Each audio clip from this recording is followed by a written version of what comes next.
morning. So I'm going to try and not yell at you on a Sunday morning.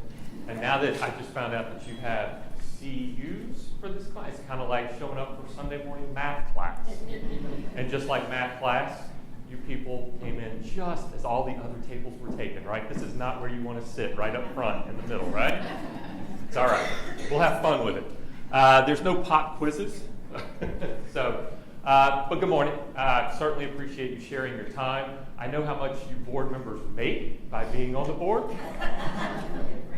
So hopefully you're enjoying some of the participation and the fruits from some of your labor. When we talk today a little bit about the board governance, we're going to look at not only some data that you might be interested in for your organization, but where the organizations are going in general. So how many of you are familiar with Capital Link? All right, so everybody on that side of the room, that was interesting. So just real quick, not a long information. Capital Link's been around for about 20 years. We are a national nonprofit. We have a contract with HRSA. We are corporately structured very much like a community health center, meaning we get a grant from HRSA to provide certain services to community health centers and PCAs, such as the Northwest Regional. But also we have health center director and PCA directors on our board. So we are driven by those we serve, very much like the community health center.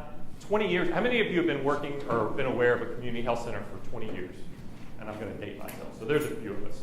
So 20 years ago when I started in this industry, most of the community health centers were like bootstrap operations. You had a physician that needed more service. You had a local social service or a church that just wanted to respond to their membership. You had a government agency that said, we need to develop more health care or we can't afford it. So those organizations, very much like startups. Well, the last couple of years, as everyone's well aware, that community health centers have become much more comprehensive, much more complex, and the applicants and the organizations have matured and evolved. And so Capital Link, we've tried to evolve right alongside. And so instead of just providing capital planning and financing, we've kind of worked our way back. A lot of organizations are like, well, I need to do a capital project, or I want to start considering it, but we're a couple of years out. So from that kind of experience, we started providing market assessments, operational assessments, strategic planning, things along that nature. And now we've developed the largest, one of the most unique databases in the country that we actually collect financial audits and the UDS reports from all the community health centers. So we have this great opportunity to kind of look at the data and be able to share with you relevant data, not just a national average, although we will look at some of the national averages. We can actually look at your cohort. We can look at information based on your state, urban versus rural, Medicaid versus non-Medicaid expansion. So that's kind of why I'm standing here. So I mentioned I've been working with community health centers for 20 years. You know, if you look at my resume, I've done just about everything except work for a community health center. So at some point, maybe, no, I certainly don't rule it out. But enough about that. Today is, or this morning, just an informal chat, if you will. I know you don't want to show up and just listen to me for 90 minutes. So if we're going to address questions as they come up, certainly happy to talk about them then or after. We can certainly follow up. And I do take notes. I know that the PCA loves when I do things like this. So I put together the original slides like a month ago. I was at the National Healthcare for the Homeless Conference last week, and we got some really good feedback. So this morning, I got up a little early and started revising some slides and adding some slides around specific questions they had. So I provided that updated. We are live, right? I don't know, I could actually walk out a screen, huh? All right, and then they have that? Okay, great. I shouldn't have said live. I guess you guys are already used to that. You don't mind asking questions on live television. So if we start, and I will move around a little bit, so if I'm ever in the way, just wave your hand and I'll move. So if we start looking at the evolution and adaptation of community health centers, anybody remember this? All right, it's been a little while. So it's a telephone. It's an early telephone. Anybody tell me what you use it for? And it's not a trick question. Decoration. You guys are awake. I love that. This is great. So it's a telephone, and its use is to call other people. But it's alive. You ask an operator to connect you, and all you could do is talk and listen. That's it. That was its one purpose. It was an important purpose, but that was all you could do with it. The next version, and this is the one I show my kids. This is the telephone that I was growing up with, right? So now you've got a telephone, and what is its use? Same thing, except you don't have an operator, right? You can call on your own. You have some options. I remember like long distance was really expensive, and my kids don't even understand what long distance is. So you've got this phone. It's definitely an improvement. It took some time to get there, but again, its really intent and use has not changed.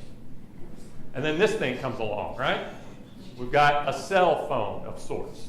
So in addition to being able to talk and make your own calls, now it's got voicemail. Now it remembers how many times you were on the phone yesterday. But the only practical use it has is talking back and forth, right? So this is it. All this technology, all this evolution that swirled around for 50, 60 years, this is where we're at. And then suddenly we jump forward to just about everybody in the room's got a smartphone. Well, they call them smartphones. It depends on who's using it, which one you bought, all that sort of thing. But what's the purpose of a smartphone? Everything except to talk to people. My daughter will not answer my phone calls. She'll text me immediately after. I saw you call, right? So it's a very different use now. It's still called a telephone. It's still run by the telephone companies. But it interacts with the internet. It has calculators. I remember when I started in this business, I made the conscious effort. I was not going to buy 2 laptops, right? I have the computer at work. If I had another laptop, I would do nothing but work on the plane while I'm traveling. Lo and behold, I said, well, I'm not getting a smartphone until I can do work on it, until it's more than just a phone machine. Unfortunately, now they have Microsoft Office on your phone and things of that nature. So essentially, you can do just about anything you want with the phone that you do on your computer. Plus see each other. That's a new technology, right? And if that's not, I saw the commercial yesterday where they're actually selling the Amazon tools, where they show, have you seen this, where the grandmother gets a box and she puts a little screen in. The only instructions is, tell it to call home, and everyone's waiting there to see you. So telephones and the technology that comes from it has evolved. You see the similarities between the community health centers? We've been around for 53 years. For the first 40, you had a very specific mission. You had very specific partners. You had a shorter list of acronyms. So I remember when I started, the acronym page was 2 pages. The other day I talked to a health center, 9 pages. 9 pages of acronyms. I'm like, I need an acronym guide to look at the acronyms. I mean, how do you sort through that sort of thing to find out what you need? So if we start talking about community health centers, what's the next evolution? What should you be tracking? What should you be aware of? Now, I'm good at asking a lot of those questions. We'll address them, but I may not give you all the answers, just up front. So why metrics matter? Well, you can't measure what you don't know, and you can't know what you don't measure. So today, we're talking about data-driven decisions, what you should be aware of as far as operations, and knowing how to use that in your strategic planning. So this is the wisdom triangle. Has anybody ever seen this? So this is, at the bottom, we have data, which is essentially just information gathered, right? We have patient records, we have UDS reports. It's just a lot of information. Well, as you work up the triangle, if you start compiling that data and being able to answer questions with it, it becomes information. It's sortable, right? It's not overwhelming. It's like the list of acronyms. If it just continues to grow, then it doesn't much help. And then you move to knowledge. So if you can use this information to make reasonable, data-driven decisions, it is considered knowledge. And then finally, wisdom. You reach this pinnacle of being able to anticipate data and the probability of events, being able to position your health center correctly. And to make a hint, I kind of went over this. You might want to remember this. We might have door prizes based on these triangles. So I saw some people taking pictures. You already have a leg up. That's right. So we're going to start looking at it. So continued transformation. Everybody familiar with transformers, just out of curiosity? So we're going to look at transformation of the community health centers, right?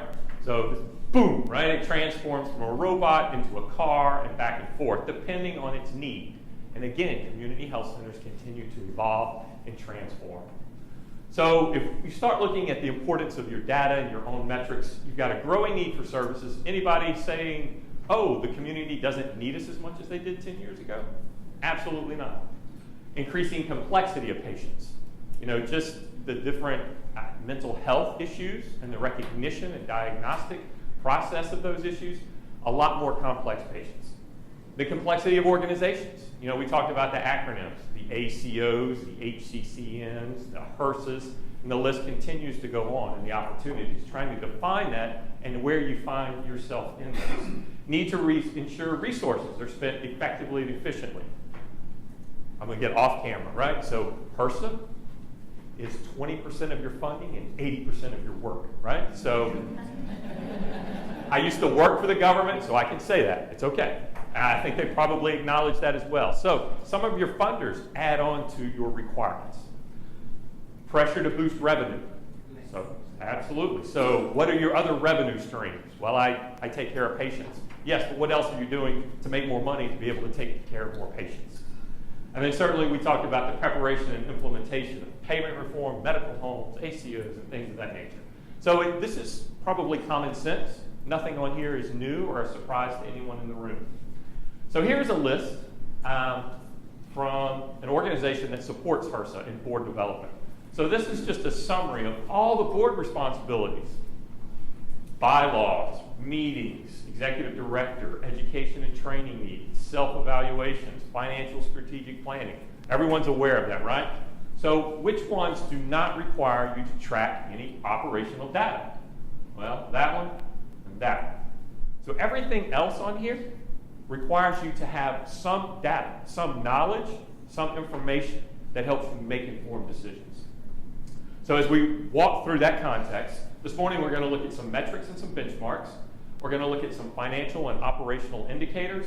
And just for fun, I had our data team run a Northwest regional cohort. So it is representing your data compared to the national and high performers. Evolving business models. And finally, given time and your engagement, there's some scenarios in strategic management we can look at. So assessing performance, you hear this all the time. You want to track, you want to trend, benchmark, evaluate, act, and monitor. So let's have another acronym. TBEAM. I tried, that's the only word that you can generate. I actually ran it through a computer model, and that's the only word it came up with, and that's useless. So we know it's more of a cyclical kind of process than a linear. So you always in this process of reviewing, revising, rewarding. Reviewing, revising, rewarding. And so in that process, where do you start? I know most, if not all of you, have probably some benchmarks, some trends that your organization looks at. Hopefully you're actually putting in some of these measurements as part of your strategic plans, especially if you want to implement a new service or expand or a new facility. There are certain indicators that you want to either improve or at least be aware of going forward. So what we're going to see today is actually based off of our performance evaluation profile. Now, Capital Link works with PCAs across the country, so several of your organizations have received these. I don't know offhand which organizations or which states, but what it does is it looks at 72 of the primary, if you want to call it, financial and operational metrics. And we can do peer comparisons. A lot of people want to look at states, or we want to look at regions, or other states that look like us. I know those in Nebraska want to be compared to Nevada. I mean, so there's a lot of different customization in that aspect. But here are some of the main metrics that we look at. And we're going to look a little closer in here. I know it's a little small. These first five right here, the bluish, are financially. So you've got operating margin, bottom line margin, personnel-related expense, net patient receivables, days cash on hand. These have benchmarks and recommendations. These bottom three, this strange, I don't know, baby food yellow, maybe, more or less productivity. How well are your providers actually seeing patients, being able to run through services? And these do not necessarily have benchmarks. It's more of an awareness of where your organization is, where it has been, where it's going, what other health centers that kind of look like you, what are their indicators. So we talked a little bit about the methodology. I mentioned they're based on your audits and your UDS reports. I mentioned the Northwest region. We have 70 financial audits and 90 UDS reports. So it's a pretty significant sample size.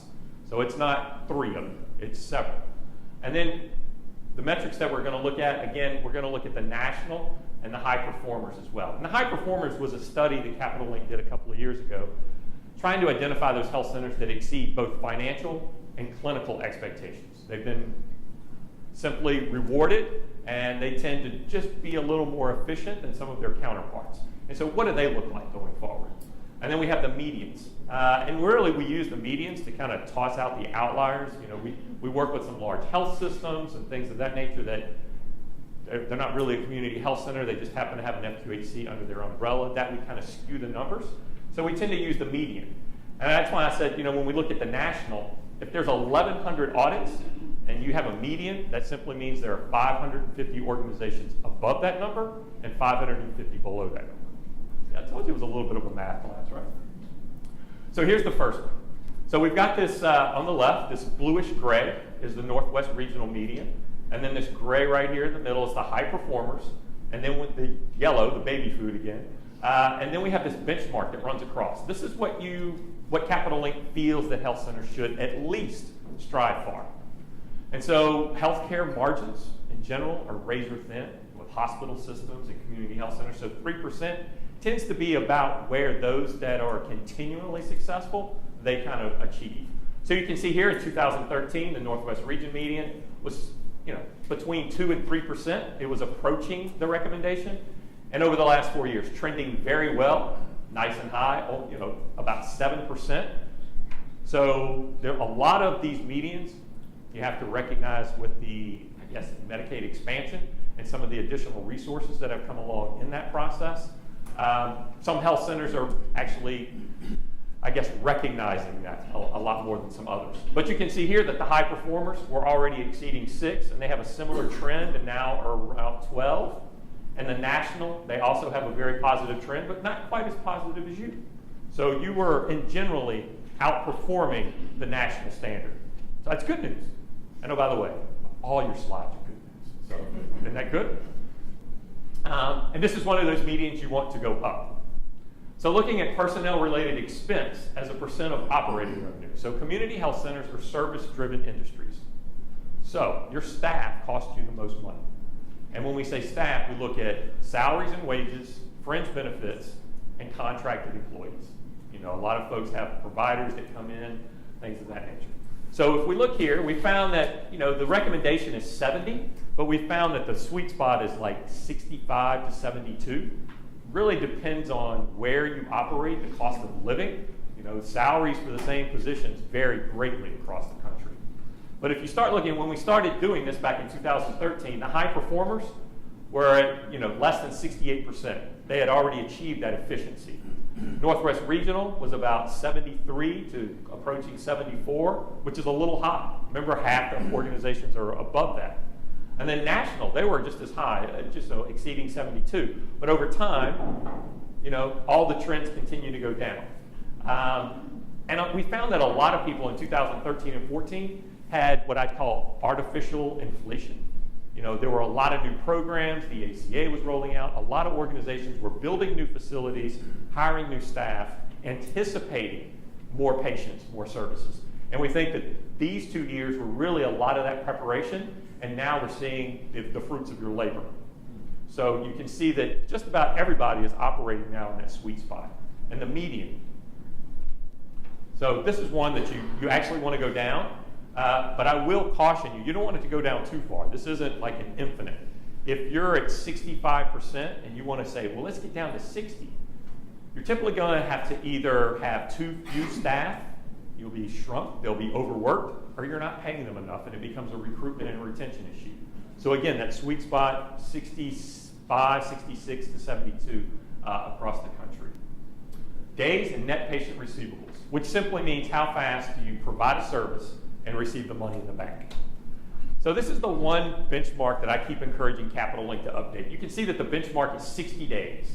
Now, how many of you want to go to work today and get paid 2 months later? I don't know anyone that really wants to do that. But really, this was a big benchmark and a big issue earlier, before this graph. In the 90s, this was a tremendous issue. Well, now with EMRs and a lot of the managed care organizations, most folks have been able to reduce that. We do find some areas of the country that still approach 60 days, simply because Medicaid doesn't pay on time, their contracting doesn't work very well. So it's much more of an individual issue than a group. But you can see here that all the groups recommended are running just around 40, which is certainly acceptable. Most folks want to get it down to 30 or 35, just simply, I want to get paid within the month I provide the service. So everybody okay with the graphic so far? You all right? So this is one you actually want to go down. Days cash on hand. Simply, how much money do I have in the bank?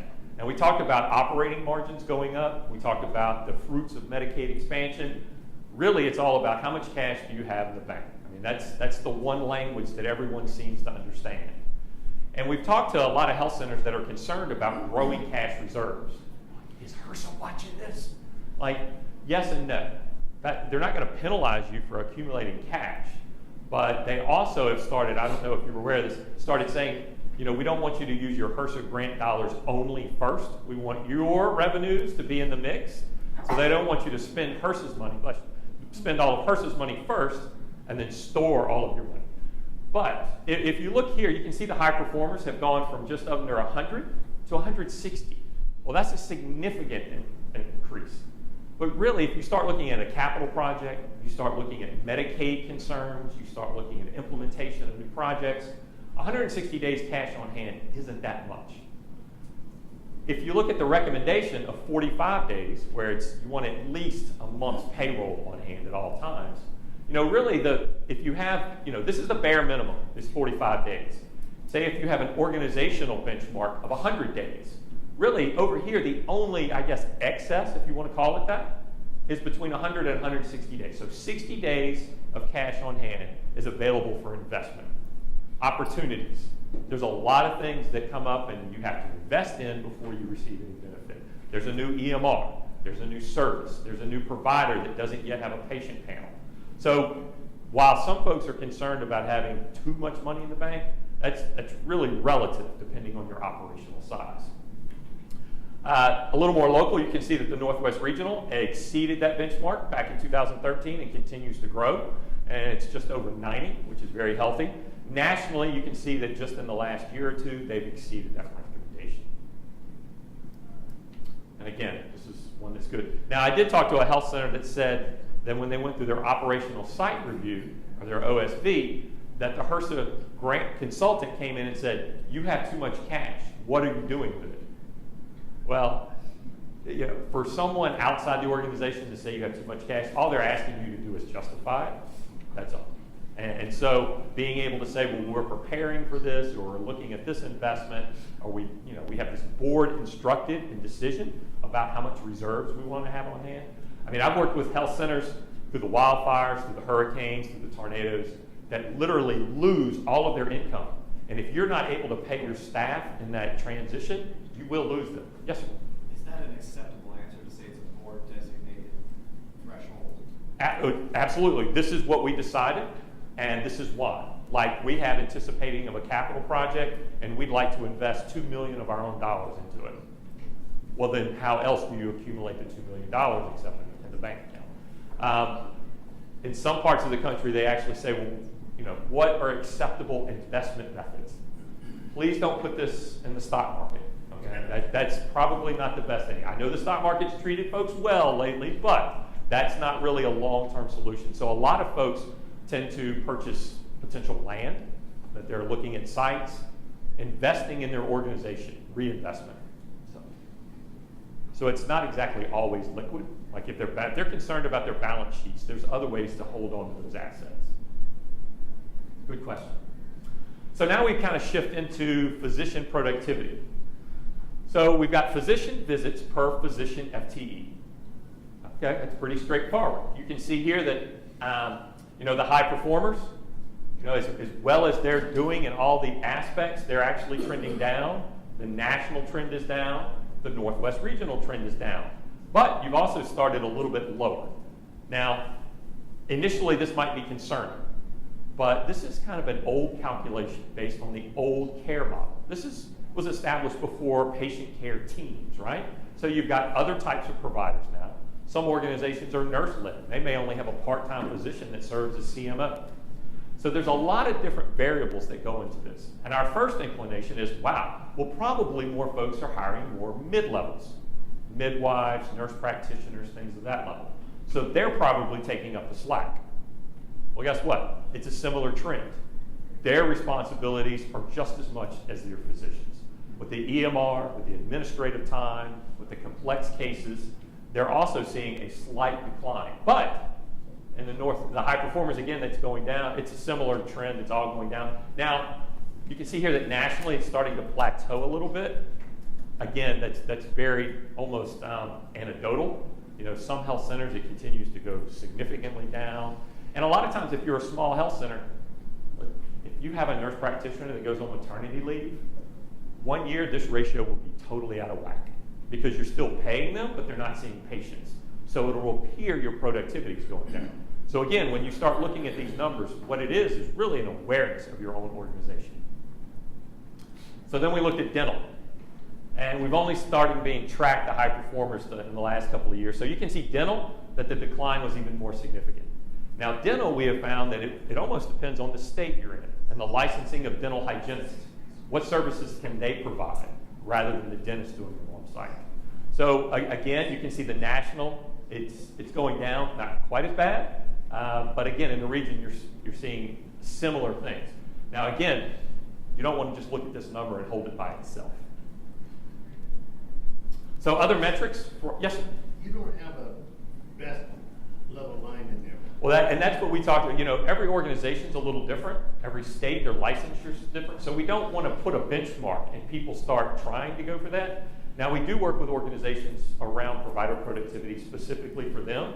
And the first thing we do is, so what's the last couple of years look like? Is your trend going down or is it going up? And then we start talking about those operational. How's your PCMH certification? What type of patients are you seeing? How many support staff do you have per provider? That sort of thing. So there's a lot of other considerations before we'd like to say, well, this is what the standard is.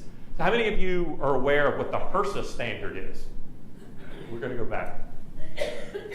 HRSA's standard is 4,200 for physicians. So it's off the slide. I've only seen one organization in 20 years hit that 4,200. One. And they're not in the room, so I can say this, getting off camera again. And I question their data collection. I was simply saying, are you sure that you're collecting this right? They were physicians only. They had no mid-levels.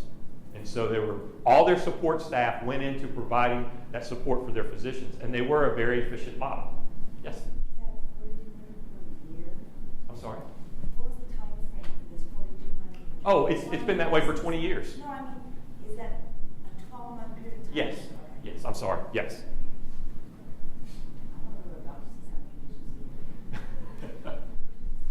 Well, if you ask my mother, they should only see one patient per day.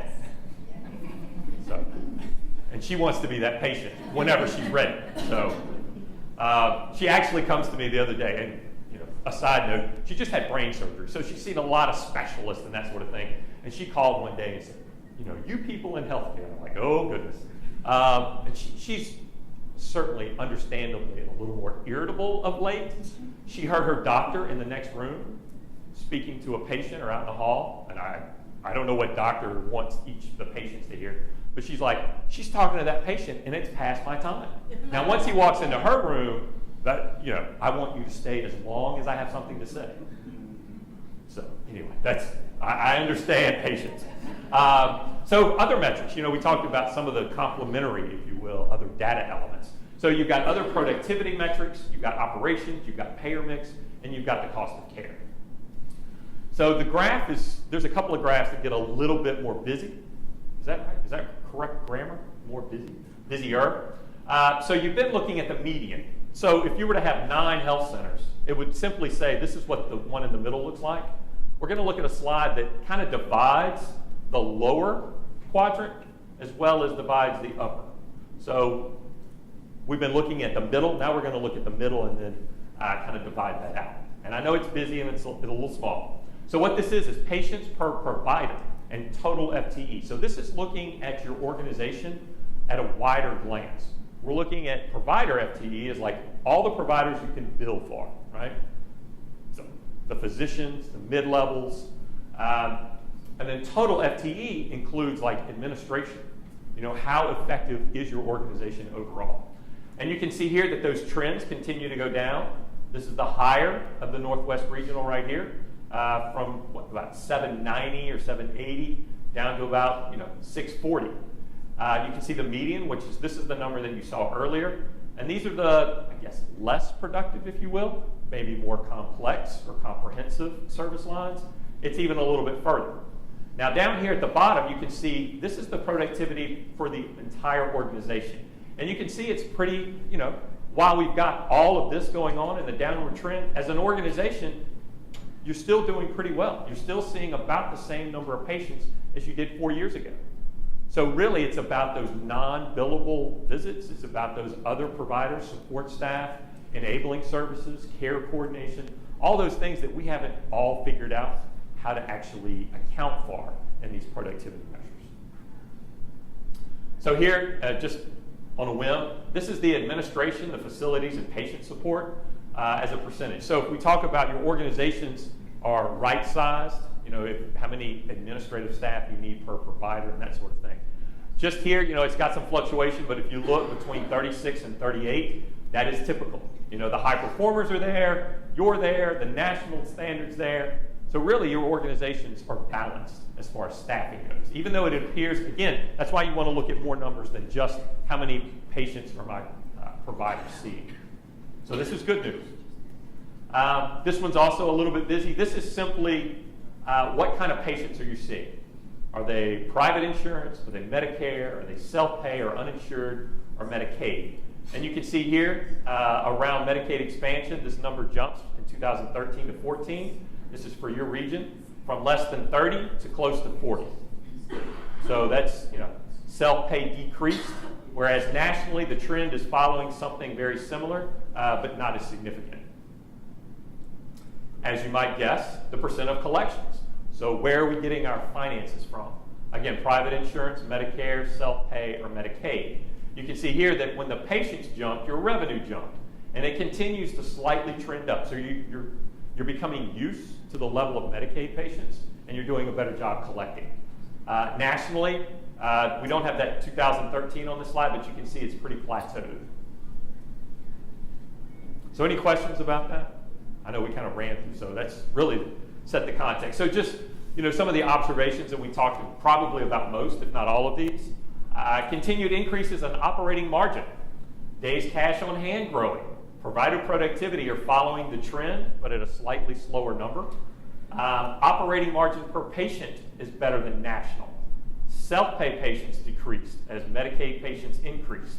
Lower percentage of self-pay collections, but higher than privately insured. So there's still opportunities depending on your environment, your market. We continually to encourage health centers to consider other private insurance as well as Medicare patients as you go forward. So remember when I said the wisdom triangle? Does anybody remember what that base or that foundation was? Yeah. Okay, I heard someone over here who said data. There you go. So guess what? Remember the transformers? You get a transformer. Oh, there you go. All right. So now everybody's like, wait, what's that picture say? Grandkids. There you go. So now you're all primed for the giveaway now. So this is, if we start looking at the evolution of community health centers, here's a groundbreaking, right? So this is essentially the data that we've been looking at. So now we're going to start looking at some evolving business models. What do you use this data for, and how might it change in the near future? This is what I tell people. It's kind of like the trapeze act, right? I'm safe, I'm secure on this one, and I'm swinging out above the circus tent, and I know I've got to let go and grab something.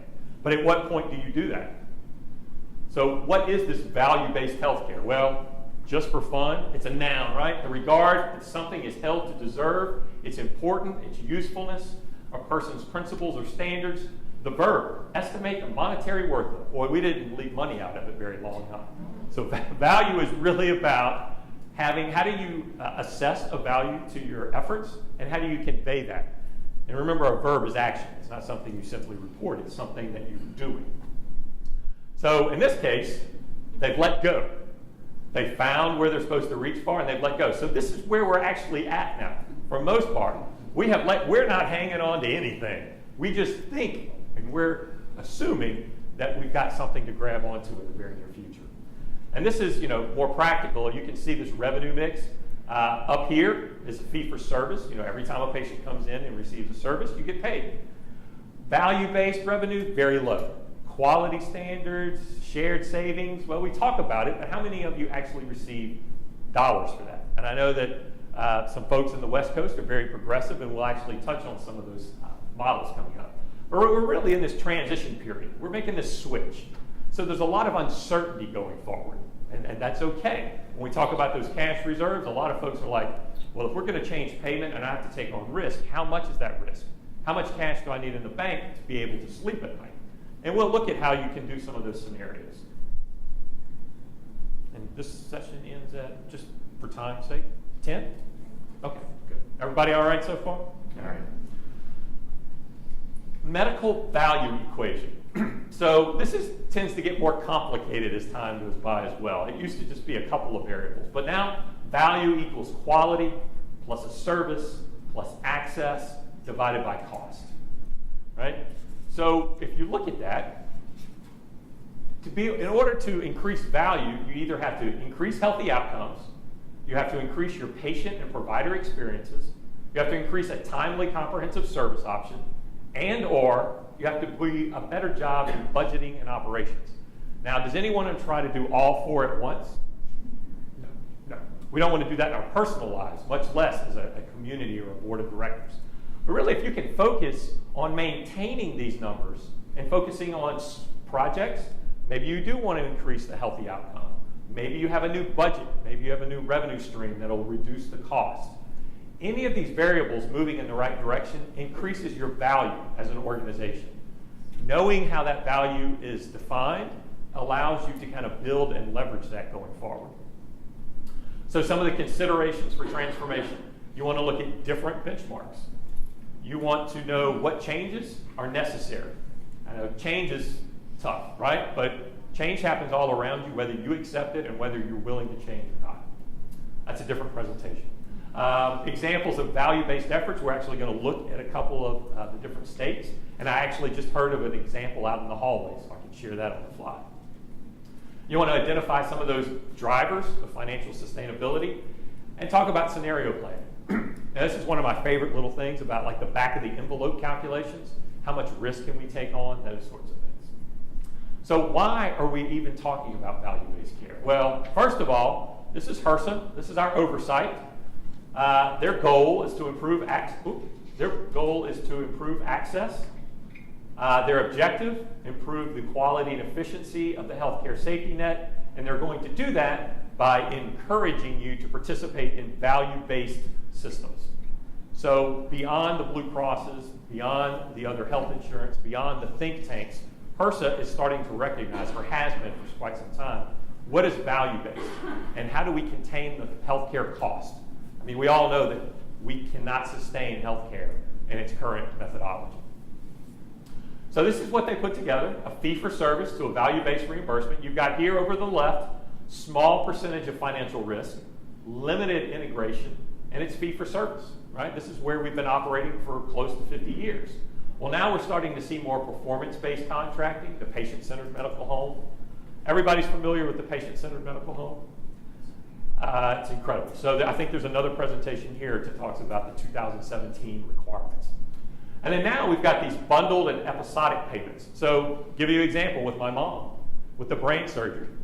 Years ago, she would have gone to her doctor. He would have referred her to someone else, who would have referred her to someone else. And oh, by the way, you need to go over here and get an MRI. And oh, by the way, and it's a lot of different services in collaboration, but the payments were fractions, right? So now Medicare is saying, all right, in the old way, you had 4 providers, 4 bills, and it was a total of $100,000.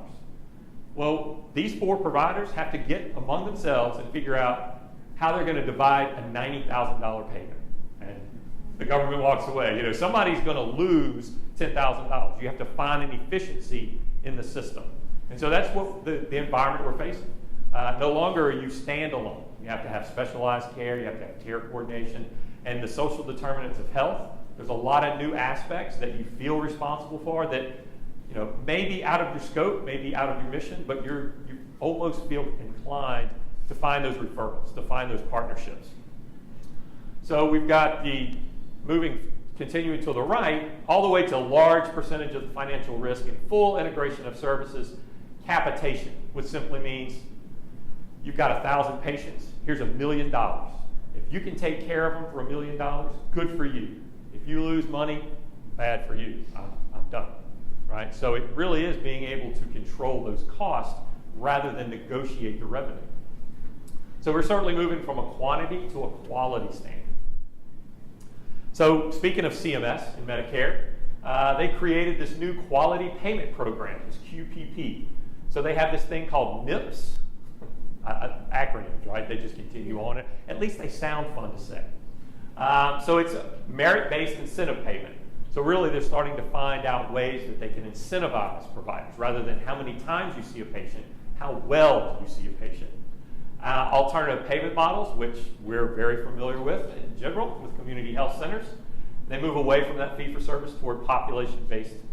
FQACs are exempt from reporting under most conditions. So this is primarily a Medicare effort. There's always a but, right? So in the last NAC conference, the National Association Conference, Jim McCrae, who runs the bureau that has the Community Health Center oversight, the new health secretary directly asked him, we've got all these value-based programs in Medicare. How come they're not in Medicaid? So the things that happen in Medicare have always kind of trickled and refined themselves and been introduced later into Medicaid. Now he's like, why isn't Medicaid doing more of these pilots? Why aren't community health centers working with these population-based value incentives? So you can't ignore them any longer. Now, this is small, but I put it in there for reference. You know, everyone has access to the slides at some point. But it really shows some of the value-based programs that are coming out of CMS and the federal government. So it did start back in 2008. You know, we had the Affordable Care Act in 2010, and then it's acronym soup. All these different, I mentioned MACRA right here in 2015. We've got value-based payments in 2018. And by 2019, that MIPS, or providers, incentive payments, and the alternative payment methodology. So anyone that looks at this, I can't imagine someone getting involved in healthcare now. I've had 20 years to kind of absorb this and merge into traffic. To be dropped in the middle of a 6-lane freeway is just incredible. CMS recognized this, and they actually are starting to streamline a lot of these programs, and they actually call it patients over paperwork. So folks were having a hard time determining which one do they apply to, which one are we eligible to, which patients do I include in this program. So they're actually trying to make it easier for folks. All right. I want to give them credit where credit's due. We'll see. So we've got, moving on to California. Is anybody aware of the CP3 program? I don't want to give a lot of duplicative information. So California, and I'll just put all of these up here. In 2015, the state legislature put together a pilot program and asked community health centers to volunteer to be part of this. And part of this was, if you think you can transition to a capitated system, if you want to try this, here's $1 million, go take care of your patients, rather than getting paid on a per visit basis. So they anticipated 50 responses, and they got close to 100. So they've got 100 health centers across the state. And they volunteered for this program. They started improving their data systems. They started investing in team-based approach. They started forecasting how the finances would be impacted. Well, lo and behold, unfortunately, the efforts to implement it have stalled. So it was supposed to take place late last year. And what happened was the plan that California sent to DC, everyone was surprised that CMS says, well, we don't think the health centers might be ready for it, and this isn't what we want to achieve on a national level. So the pilot doesn't really fit our intentions. And California's like, well, we're not the nation, we're California, which most states have that individual kind of, we are who we are. And so there's been a little delay in trying to find out some of the terms, but just a couple of weeks ago, I was in California. They're still optimistic. A lot of the folks that did that investment, it's kind of that ramp up. They saw some of their productivity go down. They're starting to see some of the fruits of their labor, even without the capitation payment, because they started paying attention to various metrics and operations. So that's California's experience. Anybody here from Oregon? All right, so I'm going to sit back and you're going to explain this to me. Okay, I'm not going to put you on the spot.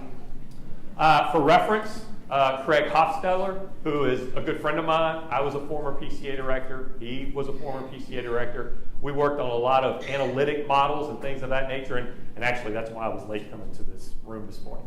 So no one else knew I was a little bit tardy.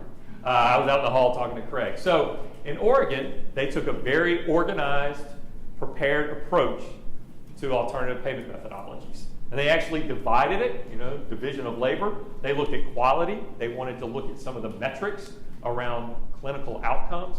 They devised committees that are looking at this, trying to determine what metrics health centers are already tracking. Health centers are always asked to provide data on some aspect. Every funder, every payer wants their set of data.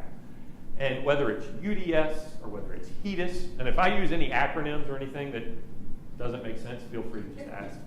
So the UDS is what community health centers report on every year as far as their operations. HEDIS is what the rest of the country reports on. And so last year, again, Jim McCrae was talking about it. He said, well, we met with the HEDIS folks, and they asked us, why doesn't the UDS convert itself to HEDIS so we're all talking the same language? And Jim McCrae said, we are the largest primary care network in the United States. Why doesn't HEDIS come to the UDS? So when we laugh around California and CMS kind of squabbling about what the model should be, we've got our reporting agencies trying to determine what metrics are going to be collected, what language you're going to use. So again, trying to find the data you already have on hand, so you're not recreating something new. As far as the cost, they started forecasting what the different reimbursement model would look like. How do you risk adjust a patient?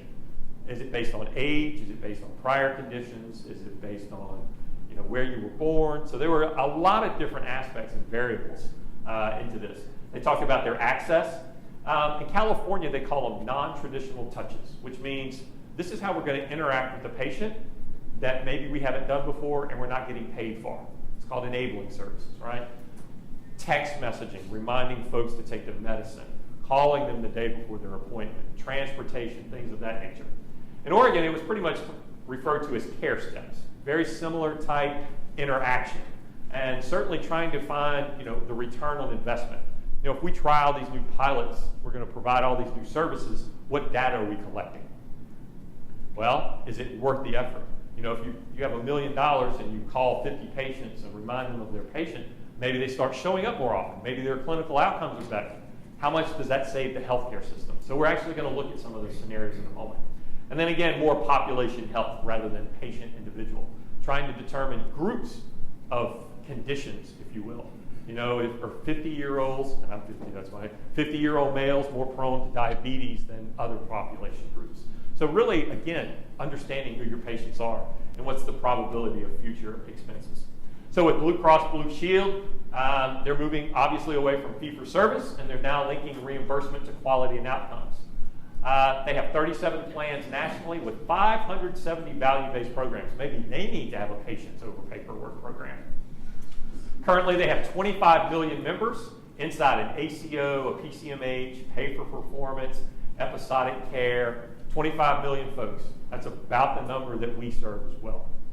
So the real thing here is primary care providers that do not meet the requirements are left with 40% lower rate of reimbursement.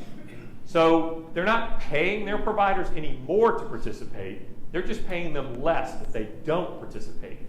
HRSA is taking a very similar approach. If you don't hit your patient records, if you say I'm going to treat 1,000 people this year and you only treat 900, HRSA is going to put a little red mark next to your organization and say, well, they didn't quite meet it. We're going to hold back 2% of your grant until you hit that 1,000.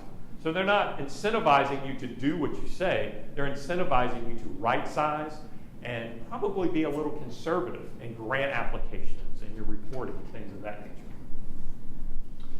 We've got Kaiser Permanente, obviously, one of the innovators in primary care. They've been looking at value-based for some time. A lot of hospital systems watch how Kaiser does it and try to emulate it. Doesn't always work out so well. But measuring outcomes, focusing on populations, and customizing those interventions. Their CEO recently was quoted as wanting to rebrand the Medicaid program to be the highest quality care. Now, anybody that's been in healthcare more than 10 or 15 years, for the idea that Medicaid to be the standard in our country as far as medical health This is a transformation. This is a major evolution. And again, it's because there's a lot of effort, there's a lot of attention, and there's a lot of money in Medicaid, right? So it's certainly a business model to consider. And then in managed care, most states have some form of managed care, whether it's on a county or a state level. They've been focused on identifying and helping high-risk populations. I remember when I was a PCA director that the MCOs in the state would literally come to me like once a month and say, this health center right here, this is the 10 patients that went to the ER the most. They're costing them the most money. What are you going to do about those 10 patients? So it really is identifying high cost, high drivers. And they have the same challenges. I've worked with several states that they're either approaching, and it's kind of like the old, you're either approaching a fire, in a fire, or just leaving a fire, right? So most states are experiencing that with MCOs. Managing members, traditional beneficiaries, ensuring access, implementing payment reform, and not to talk about MCOs, but I can't tell you how many times the MCOs come to a state and they go, so what's this FHQC thing? Oh, so there's a lot of education that still remains to be performed out there.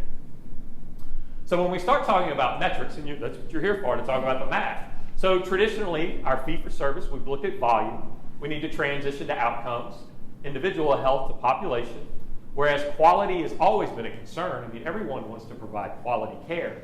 Now, it is a financial driver. You have a motivation. Your CFOs actually care about quality now. And I'm just kidding with CFOs.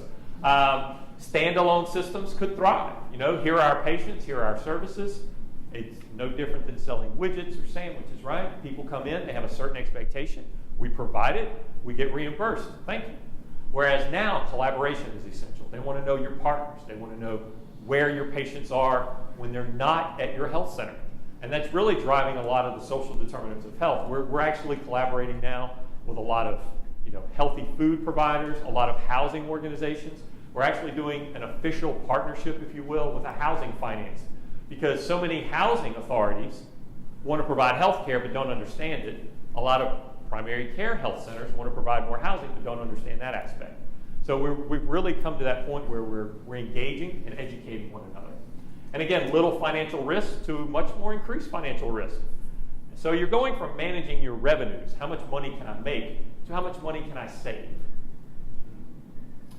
So if you start looking at different metrics, and remember we had those key metrics early on, now we're looking at medical provider productivity, we're looking at medical team productivity, you're looking at cost per patient, not necessarily just revenue. You're looking at your support staff ratio. How many support staff does every provider have? How many other people do I have in my organization contributing to care? And certainly, how fast are the visit and patient growth rates working? And I'll explain a little bit more when we look at that. So if we start looking at operating revenue and expense per patient, and again, this is the median, so you've got several above and several below. The Northwest region, you can see here that the average expense per patient in 2013 was just over $800.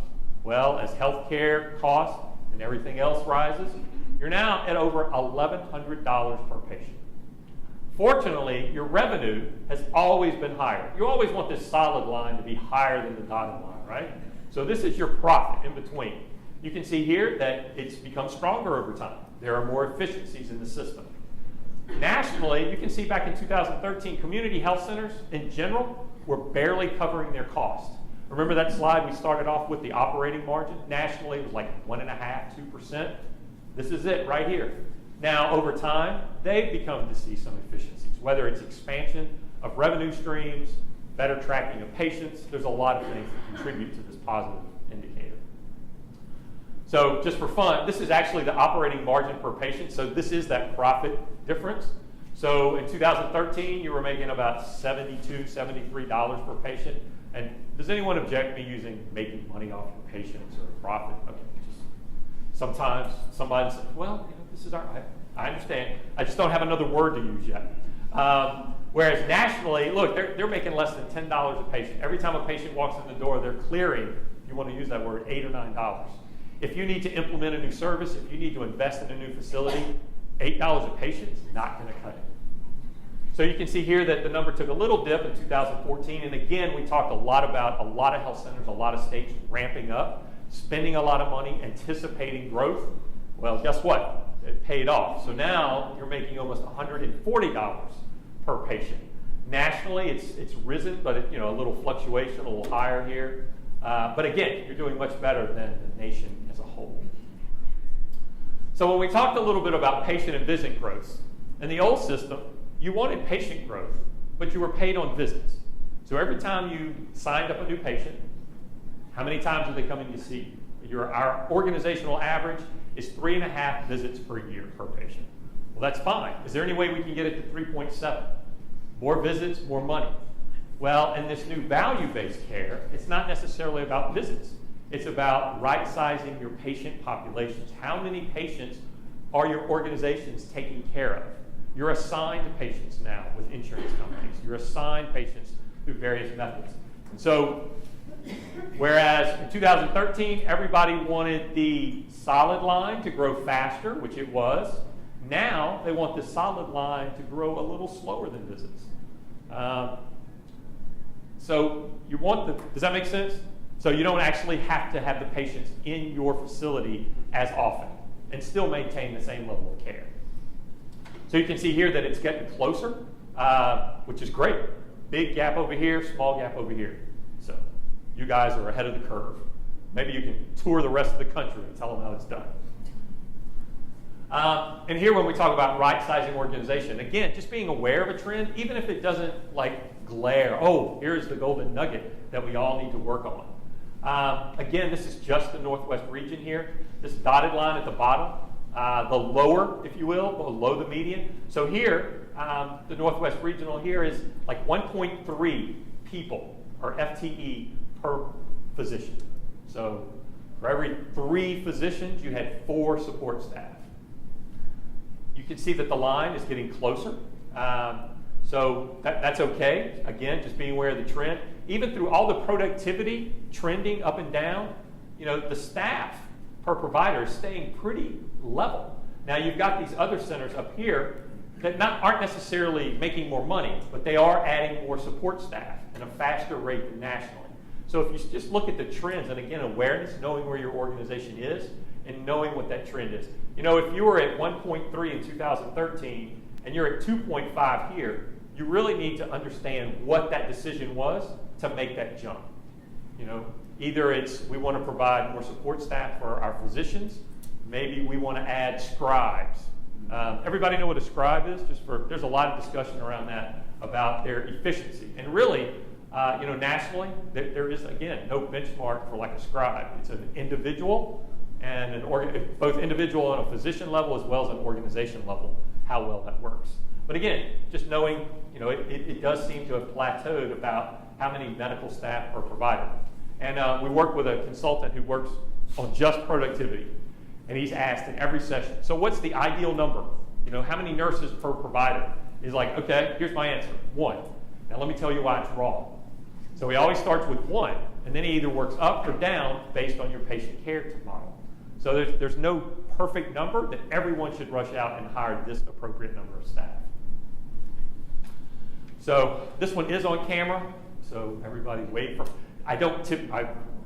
this is something everybody whispers about and everyone should be aware of, but it's not something you want to go to Washington and put on a billboard. So the 330 grant dollars, this is the government grant that you receive to pay for the uninsured. So over time, in those states that have Medicaid expansion, you have fewer uninsured, right? But they didn't change the amount of your grant. Now, there's a couple of different ways we can look at this. First, not every state implemented Medicaid expansion, so you can't have a national change in how 330 is done yet. Also, we have found in those states that have expanded Medicaid, just hypothetically, you've got a small rural town, and it has 3 providers that provide uninsured care. There's a free clinic, there's you, and there's a local physician. You expand Medicaid, your uninsured rate goes from 50% to 20%, which is great. So the private provider says, well, I don't have that many patients, I'm not going to deal with that anymore. So the private provider says, go to the free clinic or go to the community health center if you're uninsured. So you just lost one of your providers. The free clinic, their resources have dwindled somewhat. And guess what? Some of their supporters are like, oh, we've got Medicaid expansion. you must not need as much. So typically, free clinics have struggled in Medicaid expansion. Now, does that mean the need has gone away? Absolutely not. But in a lot of cases, community health centers tend to be the last one standing as far as providing care to the uninsured. So your experiences haven't changed at all. You're seeing the same number of uninsured. You're just seeing all the folks that used to go somewhere else. So it's with those kind of contexts in mind that no one's really talking about this out loud or making changes. But to be aware, back in 2013, in the region, you were making about $500 in grant dollars per uninsured patient. Due to the reduction in uninsured, you're now getting about $1,450 per patient. Nationally, it's gone from about $400 up to exceeding $900, about $1,000. So if you remember what the cost per patient is, so in your region, this is what your cost was in 2013. Your grant did not even come close to covering your uninsured costs. Very much still mission driven. You were doing Medicaid expansion, service expansion. You were finding other revenue streams to subsidize the cost of the uninsured.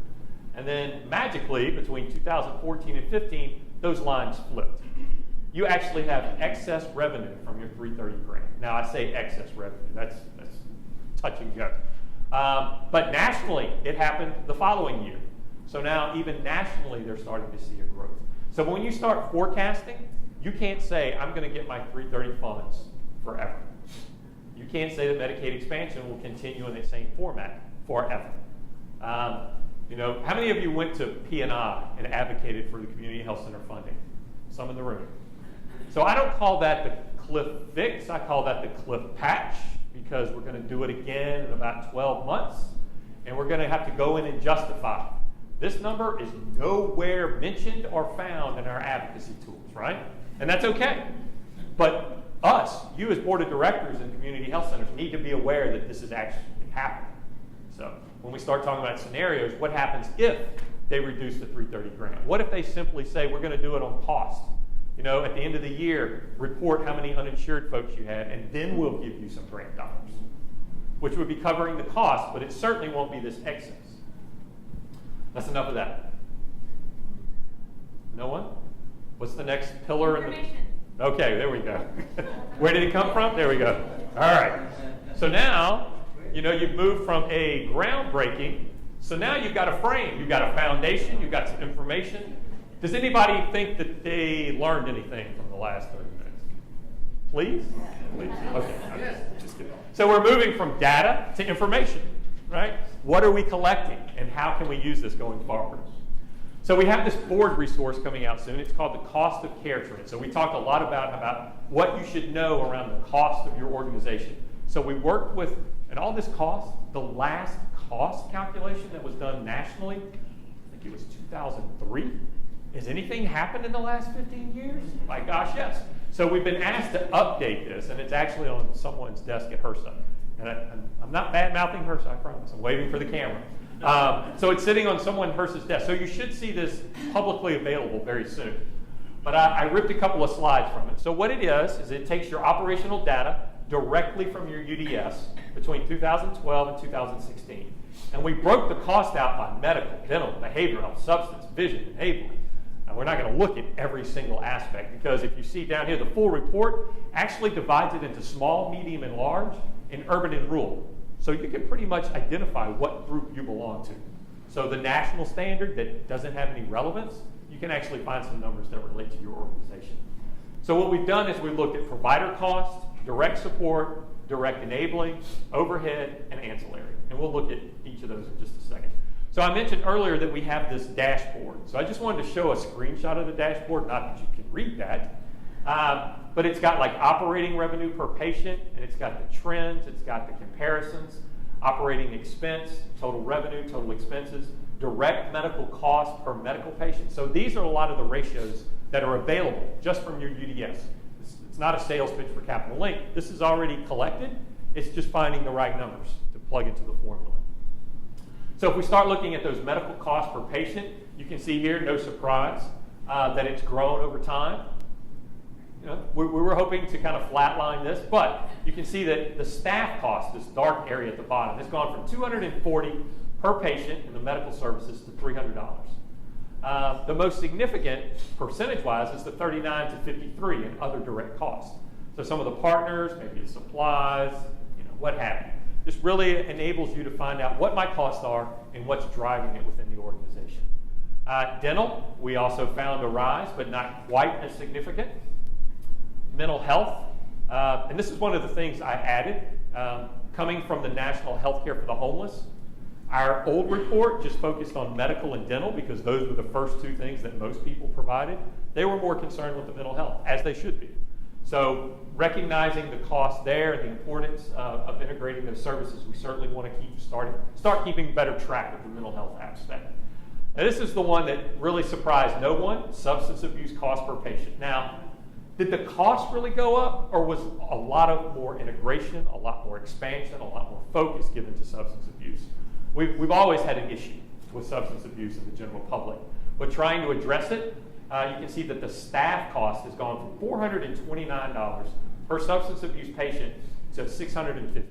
That's really the inclusion of new providers, new specialists, and it's simply going to drive those costs up. And a lot of this increase is certainly funded either through SAMHSA or through HRSA, through some of their grant programs, but we have to find those efficiencies. Another one that surprises no one is pharmaceutical cost per patient. So back in 2012, it was under $14 per patient. Now pharmaceutical costs are over $26 per patient, which is another one of HRSA's goals, is to manage pharmaceutical costs, not only within community health centers, but through the whole healthcare system. So I don't know how many of you are aware of the 340B program. Yep. So I know that there's been a lot of discussion and consideration around the 340B program nationally as far as statewide.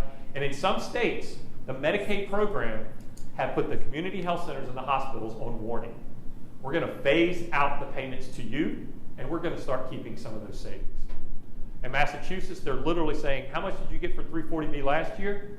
We're going to give you that for the next 5 years, and then we're going to phase it out, and Medicaid's going to keep it.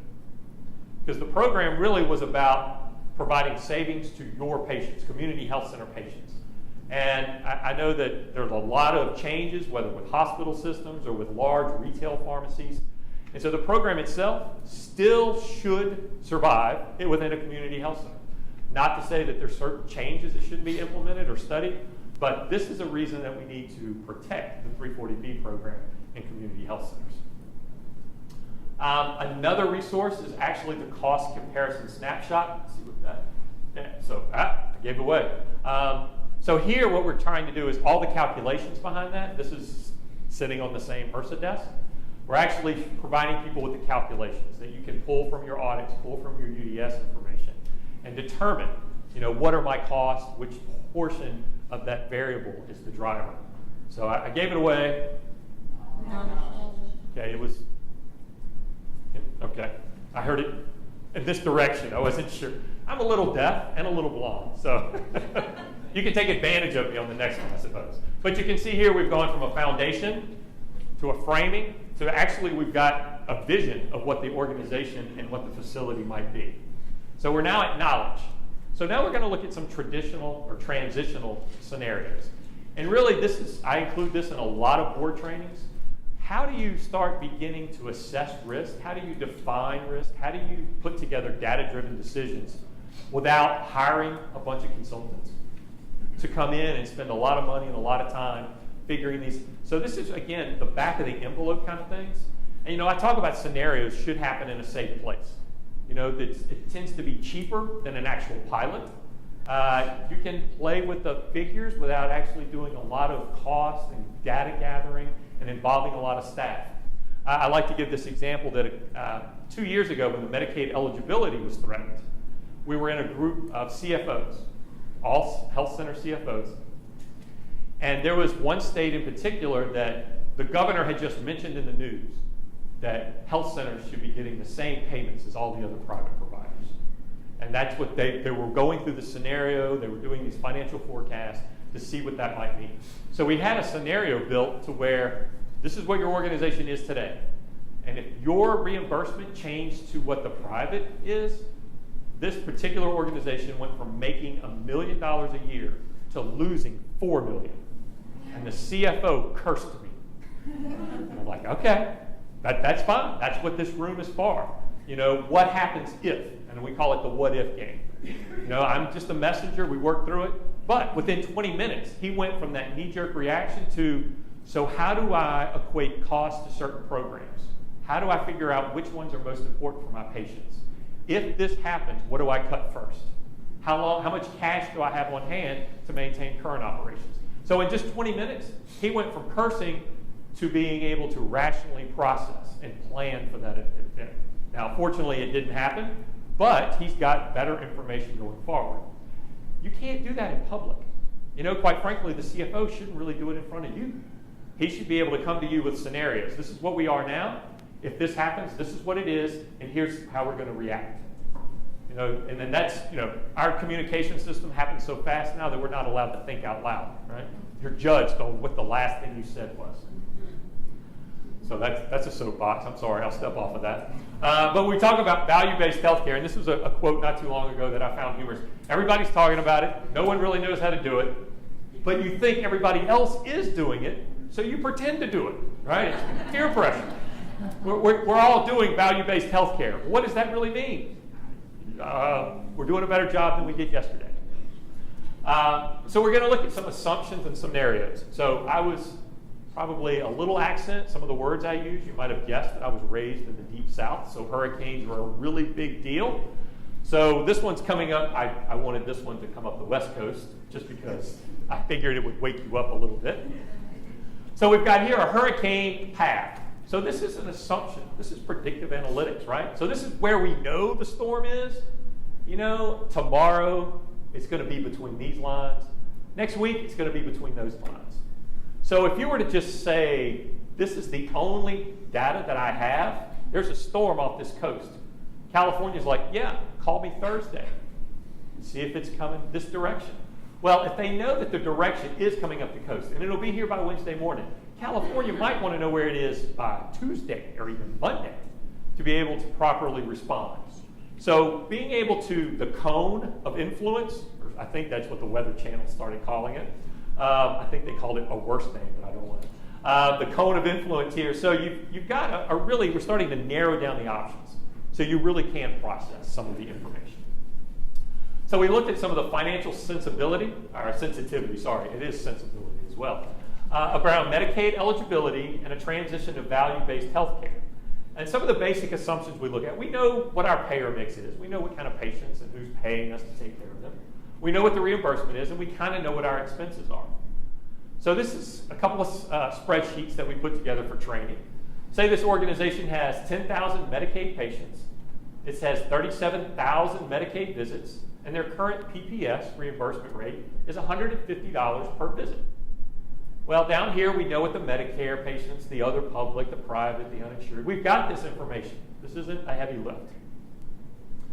Right here we've got a zero change. So remember that. This is current operations. So when we start looking at the Medicaid impact analysis on days cash on hand, how much reserves we have, and how much is it costing per 330 patient. Remember we said that variable is going up. So currently, there's no change to our days cash on hand. Currently, we're losing, if you want to use that word, about $3 per uninsured patient. So as organizationally, it's about $45. It's essentially breaking even. It's not something we're overly concerned with. So this is our current income statement. So you can see here we have the 15,000, which is it is a profit, right? It doesn't have to be in red. Even though the margin is very small, you're still covering all of your costs. So let's go back to the scenario. And if we plug in, let's just say the decrease in Medicaid patients is just a minor, right? 10%. They changed eligibility for the age. They took away dental services for adult males, and that's happened, right?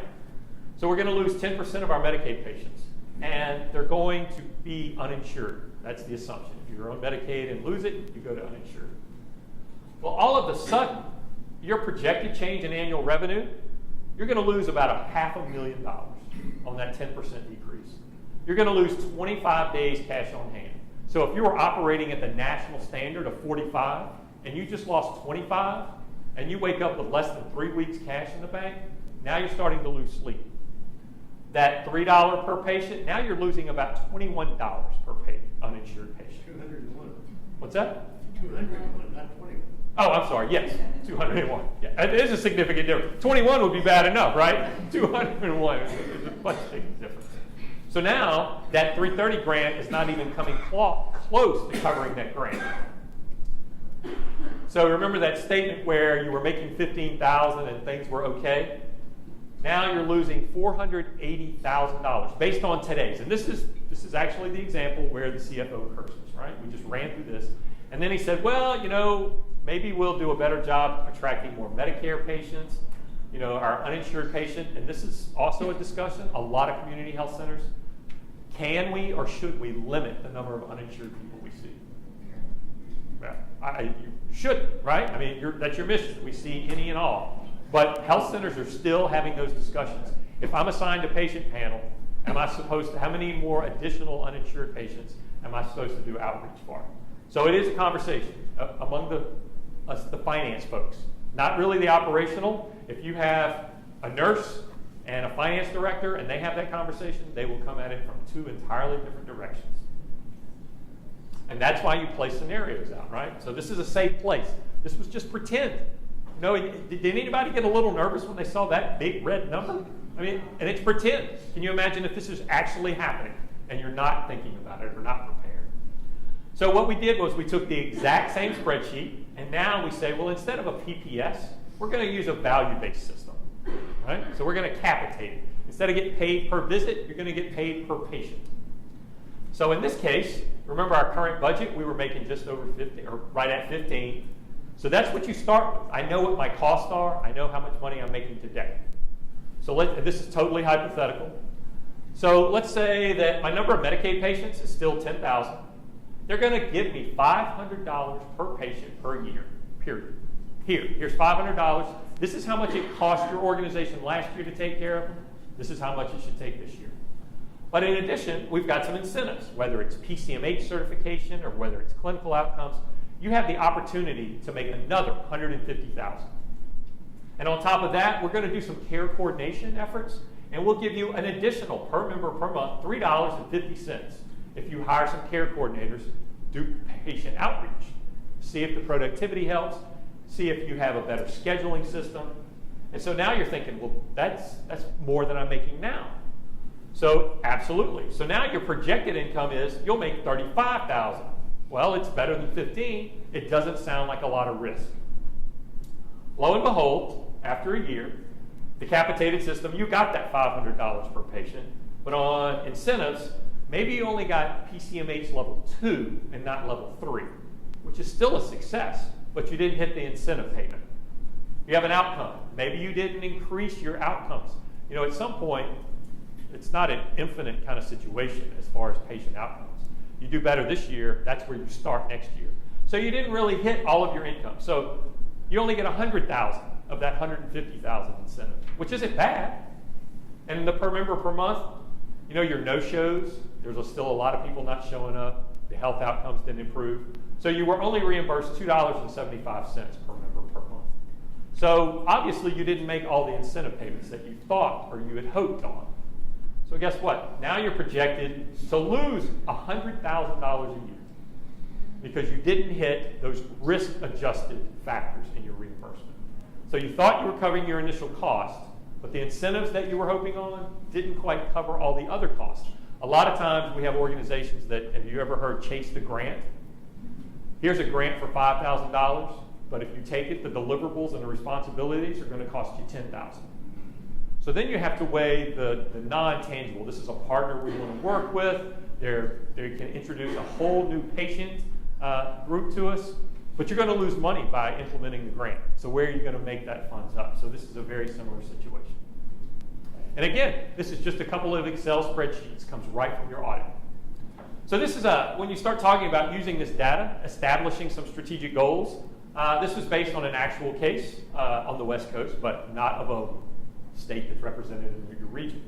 So they had the tetanus, diphtheria, and pertussis, DDP, right? So they started looking at the number of children not vaccinated. And if you had 100,000 children not vaccinated, 5,320 would contract one of these conditions be hospitalized and was costing an average of $17,000 per case. Now that comes directly from the CDC. That is public information. You already know that the vaccine is $80 a child. You looked at your service area. There are 74,000 children under the age of 5 in your service area. So if you start looking at what the immunization rate is, you can kind of determine how much or how many of these children might end up in the hospital. So your current immunization rate is 70%, which isn't bad. But the other 30% that are not vaccinated are costing the health system $20 million. So you have a strategic goal. You want to spend $1.6 million, and that was taking into account the number of children in your area, the number of, or the amount of vaccine per child. And we want to increase the immunization rate to 80%. That's a very useful, reasonable strategic goal. So after a year, the new immunization rate is 77%. So you didn't hit that 80% goal, but you've reduced the non-vaccinated to 23%, which is now only going to cost the healthcare system $15 million. So a reduction of hospitalization cost of $5 million. So while you didn't hit your goal, that 1.6, the return on investment is $5 million. So when HRSA and other payers want to talk about the return on investment of different programs, this is the kind of back of the envelope math that you can actually do with the data that you're already collecting, right? It's probably in 3 or 4 different places, putting it together to show the value of your efforts.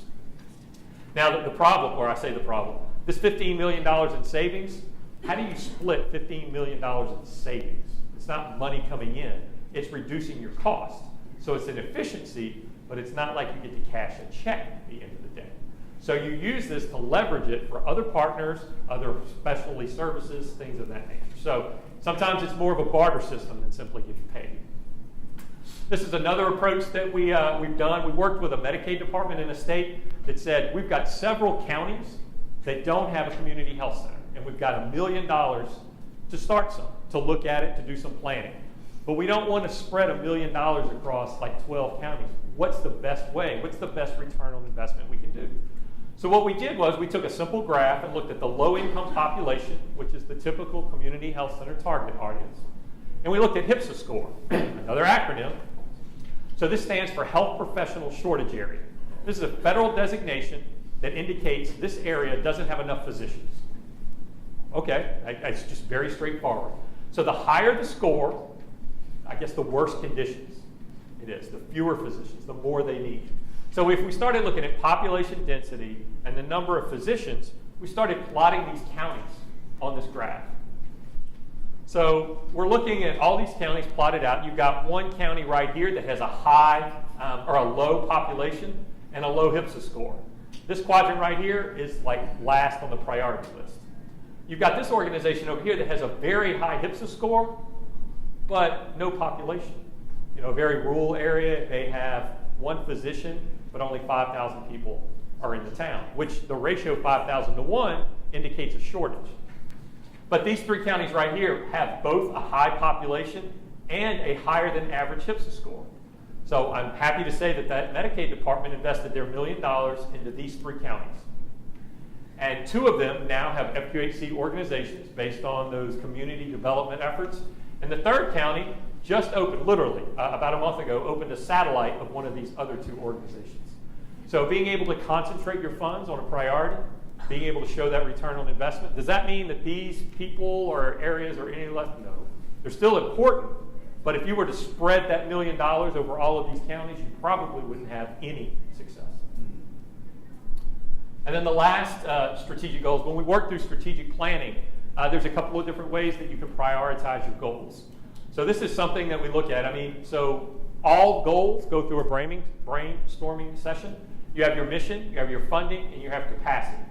So if you have enough staff, you have someone interested in a program, but it doesn't really fall within your mission and you don't have the funding, then it would be plotted here. What you're trying to do is plot those right in the middle. So we've actually developed, again, a very simple spreadsheet to where you can, you plot them on the graph and you can actually say, how important is that to my mission and how able am I, capacity-wise, able to do that with staff and funding. And then you're able to prioritize them, 9, 8, 3. So it kind of takes some of the emotion out of it and be able to look at it with actual resources. So some of the resources we've mentioned today is the High Performing Health Center study. We've got some revenue modeling tools. We've got some benchmarking toolkits. And just for fun, these are 3 authors that I've read commonly that kind of look at a different way of sizing up your organization, especially this one, How to Measure Anything. This gentleman was in supply chain logistics for the government, and he had to measure everything, a lot of things that were never measured before. So it's just, that's what you read on the plane, right? Or while somebody's driving cross country. But anyway, they're interesting perceptions and approaches to the way we look at business operation. So what's the final? Wisdom. I think it was right here. There we go. It was almost like she please make eye contact, please make eye contact. So we walked through this. So now, anybody from Idaho? So this health center is in Idaho. Anyway, I just happened to find it on Google search of community health centers. So we've moved from that initial groundbreaking, so where now we're actually at a ribbon cutting. Hopefully you feel a little wiser, if I could use that word, than you did when you came in. But that's really it. So remember the transformation. We went from this robot to this car. You know, it's fun to watch. There's a lot of complexity behind it. It takes a lot of effort. It takes a lot of conscious effort and design to be able to, even making this movie. Since Star Wars is a big deal. Remember when Star Wars first came out? They invented the technology for this because they had to. To be able to project an image on the screen, they had developed the technology. And now this is what we've got, Transformers, right? My kids take this for granted as well. So, but that wraps up. I think we're right at time. I am available a little bit after the session, be wandering around a little bit. Are there any questions or comments that we can address now? Yes? What happened to the sign-up sheet? Oh, the sign-up sheet? CME credits and that sort of thing? Yes. All right, so Sunday morning, got through it. I appreciate it. I'm pretty easy to find if you have any questions or want any of these reports or anything like that. Otherwise, I wish you a wonderful weekend, great conference, safe travel. Thank you.